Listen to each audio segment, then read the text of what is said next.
சொல்லி அனுப்பி வைக்கும் வேலையை தவிர எனக்கு வேறு வேலைகளே இருக்காது என்று கருதி கொண்டிருக்கிறாயா? என்னை மதித்து எனக்கென வாய்ப்புகள் ஏற்படுத்தி தரவும் ஆட்கள் இருக்கிறார்கள். அவர்கள் என்னை அழைத்து நீ தனியாக ஆடினால் உனக்கென பல மேடைகளை ஏற்பாடு செய்து தருவதற்கு காத்திருக்கிறோம் என்றார்கள். அதனால்தான் நான் இப்பொழுது மொத்தமாகவே இந்த வீட்டை விட்டு போவதென்று தீர்மானித்து விட்டேன்.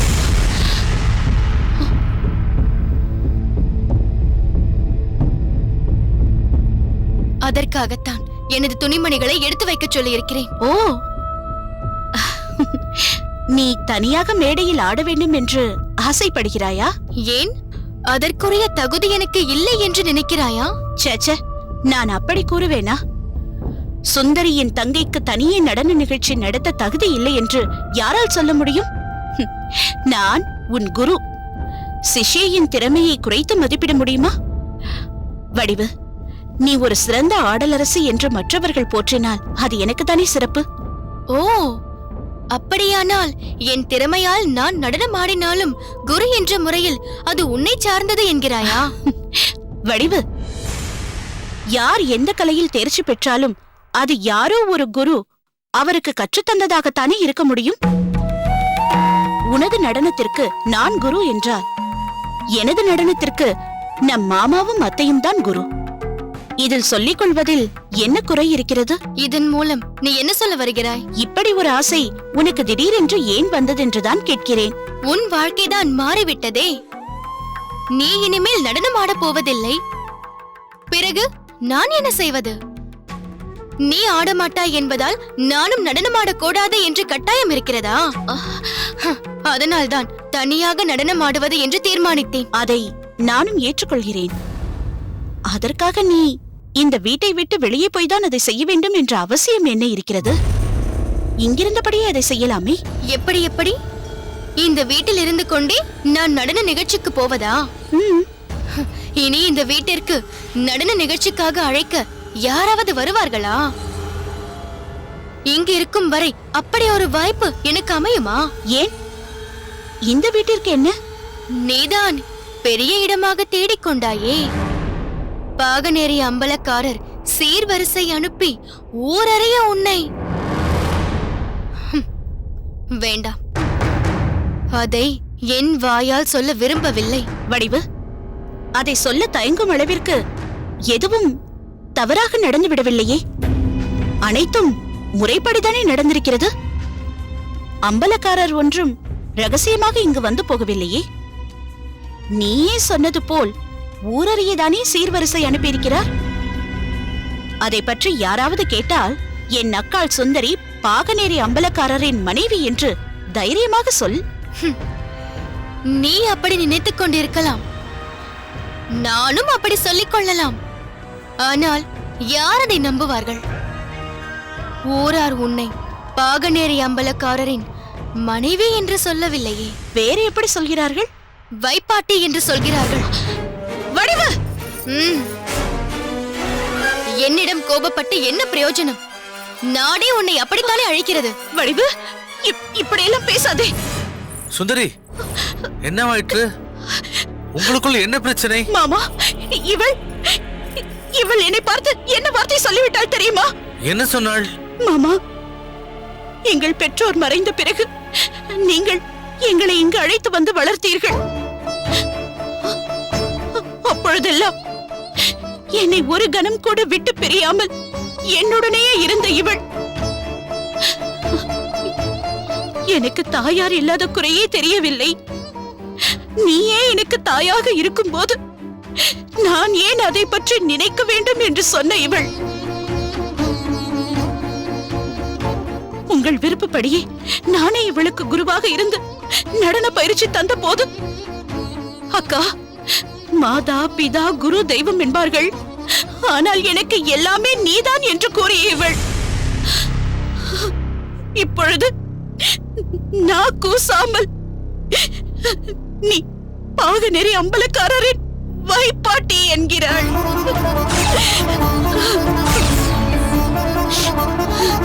எங்கோ எவரோ அப்படி சொன்னால் கூட என் அக்காவை பற்றி நீங்கள் எப்படி எப்படியெல்லாம் பேசலாம் என்றல்லவா கேட்டிருக்க வேண்டும். பாகநேரி அம்பலக்காரருக்கு என் அக்கா ஆசை நாயகி அல்ல, அன்புக்குரிய மனைவி என்றல்லவா சொல்லி இருக்க வேண்டும். ஆமாம், நான் ஒவ்வொருவராக தேடிச் சென்று என் அக்கா ஆசை நாயகி அல்ல, அன்பிற்குரிய மனைவி என்று விளக்கம் சொல்லிக் கொண்டிருக்க முடியுமா? அது எனக்கு அவசியமா? அதனால்தான் நான் எனக்கென்று ஒரு வாழ்க்கையை தேடிச் செல்கிறேன். நீ என்ன பேசுகிறாய் வடிவு? என் வாழ்க்கை உன் வாழ்க்கை என்று இப்போது புதிதாக பேச ஆரம்பித்து விட்டாயா? எங்கள் வாழ்க்கை தானே உன் வாழ்க்கை. நேற்று வரை எப்பொழுது நிகழ்ச்சி வரும், யார் எவ்வளவு கொடுப்பார்கள் என்று எதிர்பார்த்தா வாழ்ந்தோம்.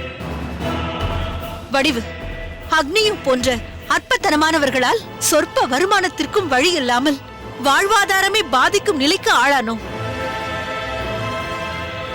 ஆனால் இப்போது சுந்தரி பாகநேரி அம்பலக்காரரை காந்தர்வ மனம் புரிந்திருப்பதால் அந்த நிலை மாறியிருக்கிறது. நமக்கு அவர் பெரும் பலமாக இருக்கிறார். அதைக் கொண்டு உன்னை ஒரு நல்ல இடத்தில் மனம் செய்து தந்து வாழ வைக்க வேண்டிய பொறுப்பு எங்களுக்கு இருக்கிறது. இந்த நேரத்தில் நீ ஏன் இப்படி செய்கிறாய்? பாகநேரிக்காரர் தூவி விட்டு போகும் காசு மழையில் நீங்கள் வேண்டுமானால் நனையுங்கள். இந்த வடிவுக்கென ஒரு தனி பாதை, அதில் தனி பயணம். தெரியும் வடிவு, தெரியும். உனக்கு தூவினால் போதாது, கூடை கூடையாக கொண்டு வந்து கொட்ட வேண்டும். எல்லோரையும் விட செல்வ செழிப்பில் மிதந்து பணக்காரி என்று காட்டிக்கொள்ள வேண்டும். நடனக்கலையின் புனிதம் முக்கியமல்ல, அதன் மூலம் சம்பாதிக்கும் பொருள்தான் முக்கியம். அதற்காகத்தானே போகிறேன் என்கிறாய்? ஏன், அதில் என்ன தவறு இருக்கிறது? இப்போது உங்களுக்கு பிரியமான இந்த சுந்தரி மட்டும் என்ன செய்து கொண்டிருக்கிறாள்? அம்பலக்காரர்களிலேயே மிகுந்த செல்வாக்கு படைத்த பாகநேரி அம்பலக்காரரை தன் நடனத்தின் மூலம் வசப்படுத்தி விட்டாள். சுந்தரி வாளுக்கு வேலையை தேடி செல்லவில்லை, அவளது உயர்ந்த கலையை மதித்து அவராகவே தேடி வந்தார். பண்புள்ளவர்கள் உண்மையான கலையை நன்கு புரிந்து கொள்வார்கள். என்னுடைய கலை திறமையும் உன்னதமானதுதான் என்று வெளியே சென்று நிரூபித்து காட்டுகிறேன். எங்கே போகிறாய்? அதையாவது சொல். வனிதாமணி வீட்டிற்கு. என்ன, வனிதாமணி வீட்டிற்கா? இருந்திருந்தும் நீ அவளுடனா இருக்க போகிறாய்? வடிவு, அவள் நல்லவள் அல்ல. காசுக்காக என்ன வேண்டுமானாலும் செய்யக்கூடியவள். கலையை காசுக்காக விற்பவள். போதும், வனிதாமணி எப்படிப்பட்டவளாகவும் இருந்துவிட்டு போகட்டும். நான் இப்படித்தான் இருப்பேன் என்று தீர்மானித்து விட்டால் என்னை அவளால் மாற்ற முடியாது. என்னை பொறுத்தவரை என் கலை திறமையை வெளிப்படுத்த எனக்கென தனி மேடை தேவை. அதை உருவாக்கி தர வனிதாமணி தயாராக இருக்கிறாள். அதற்காகத்தான் அவளை நாடி போகிறேன். வெகு விரைவில் எனது நாட்டயம் எங்கெல்லாம் நடக்கிறது என்ற பட்டியல் உங்களை வந்து சேரும். பார்த்து தெரிந்து கொள்ளுங்கள். வேண்டாம் வடிவு.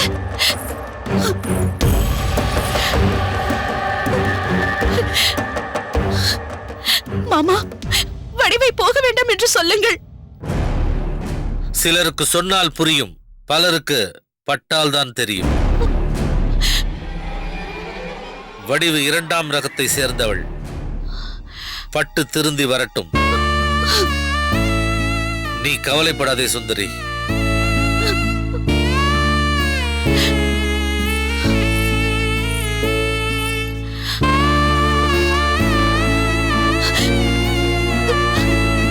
வடிவு,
மன்னிக்க வேண்டும் துரை. நீ ஆடு வனிதாமணி. ஆடுவதா? அது சரி. அபசகுணமாக தும்மி ஆட்டத்தை பாதியிலேயே நிறுத்திவிட்டு பிறகு ஆடு என்றால் எப்படி ஆடுவது? நிறுத்தியதுதான். துரை, தவறாக எடுத்துக்கொள்ளக் கூடாது. நானும் தும்மலை எப்படியாவது அடக்கிவிட வேண்டும் என்றுதான் முயற்சித்தேன். ஆனால் முடியவில்லை துரை. நீண்ட நாட்களுக்கு பிறகு இப்போதுதான் சற்று சந்தோஷமாக எழுந்தேன். அதையும் கெடுத்து விட்டாயா?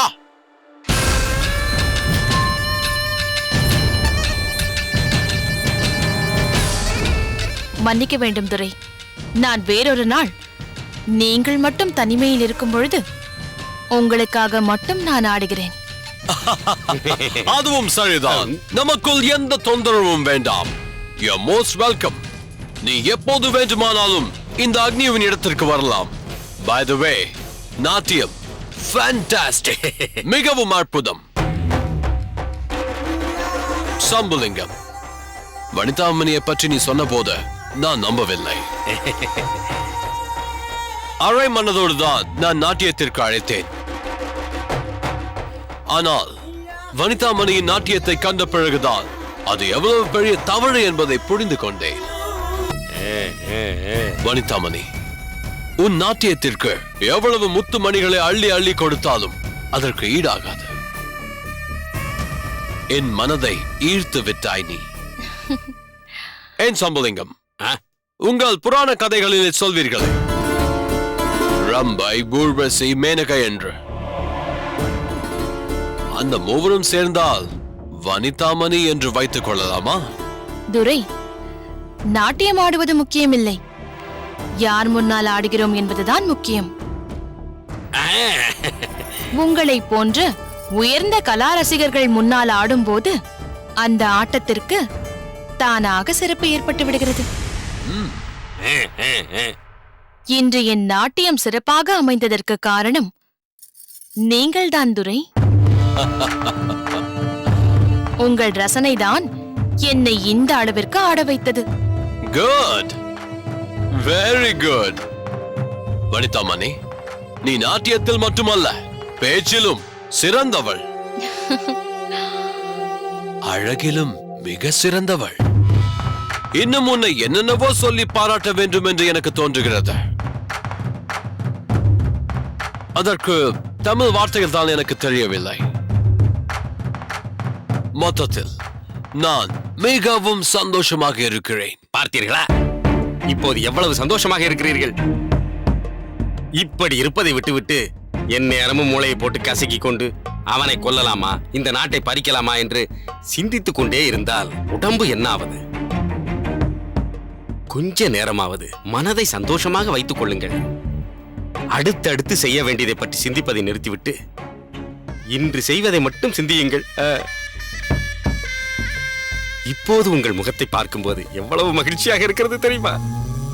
இதற்கெல்லாம் காரணம் இந்த வனிதாமணிதான். சிறிது நேரத்தில் உங்கள் மனதில் உள்ள கவலையெல்லாம் போக்கி புத்துணர்ச்சி பெற வைத்து விட்டாளே, உங்களை உற்சாகத்தில் ஆழ்த்தி விட்டாளே.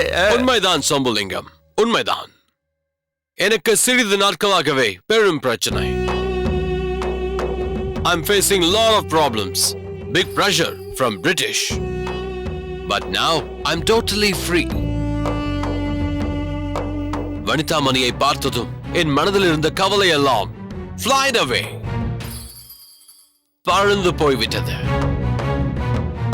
வனிதாமணி, நீ இவ்வளவு சிறப்பாக நாட்டியம் ஆடுகிறாயே, யாரிடம் இதை கற்றுக்கொண்டாய்? உனக்கு நாட்டியம் கற்றுக் கொடுத்தது யார்? அடியேன்தான். வணக்கம் பிரபு. நீயா? நீ எதையோ உருண்டையாக வைத்துக் கொண்டு ட்ரம்ஸ் அல்லவா தட்டி கொண்டிருந்தாய்? என்ன ட்ரம்ஸா?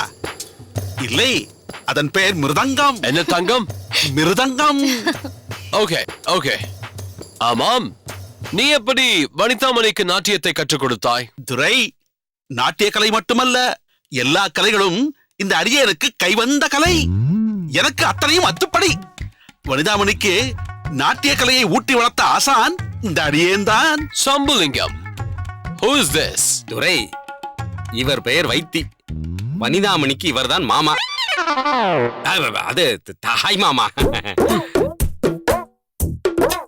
வனிதாமணியின் அனைத்து நிகழ்ச்சிகளுக்கும் பொறுப்பாளர் என்று கூட சொல்லலாம். ஓ, கார்டியன். சிறு வயதிலிருந்து வனிதாமணிக்கு நாட்டியம் கற்றுக் கொடுத்து அவளை உயர்வாக வளர்த்திருப்பது இந்த வைத்திதான். துரை, இந்த வைத்தி வனிதாமணிக்கு கற்றுக் கொடுத்ததில் ஒரு வகை நாட்டியத்தை மட்டும்தான் இப்போது நீங்கள் பார்த்திருக்கிறீர்கள். இன்னும் பல விஷயம் வனிதாமணி கைக்குள் இருக்கிறது. மிஸ்டர் வைத்தி, கைக்குள் ரேகைகள் மட்டும்தானே இருக்கும். நீ வேறு எதையோ சொல்கிறாயே. துரை, நான் சொன்னது அபிநயம் பிடிப்பது. அதைத்தான் வனிதாமணி கைக்குள் இருக்கிறது என்று சொன்னேன். Okay okay. ஆமாம், ஏன் உடம்பு முழுக்க எதையோ பூசிக்கொண்டிருக்கிறாய்? உனக்கு உடம்பில் ஏதாவது பிரச்சனையா? என்னது பிரச்சனையா? துரை, இது உடம்பு பிரச்சனைக்காக பூசிக்கொள்வது இல்லை. உடம்பு நன்றாக இருப்பதற்காக இதை பூசிக்கொண்டிருக்கிறேன். எங்கள் தமிழகத்தில் வெயில் அதிகம், அதனால் உடம்பு சூடாகிவிடும். அந்த சூட்டை தணிப்பதற்காகத்தான் இந்த சந்தனத்தை உடம்பில் பூசிக்கொண்டிருக்கிறேன். உங்களை போன்ற வெள்ளைக்காரர்கள் உடம்பு சூட்டை தணிப்பதற்கு வேறு மாதிரி தணித்துக் கொள்வீர்கள். எங்களுக்கு அதெல்லாம் சரி வராது. அதனால்தான் இந்த மலாய சந்தனத்தை உடம்பு முழுக்க பூசி இருக்கிறேன். மனமும் கமகமென்று வருமே. No, I don't like this smell. என்ன துரை, அப்படி என்றால்? யோ வைத்தியே, ஆங்கிலம் தெரியாதா உனக்கு? அதற்குத்தான் என்னை போல் அவ்வப்போது வந்து துரையிடம் பேசிக் கொண்டிருக்க வேண்டும் என்பது. ஸ்மெல் என்றால் மனம்.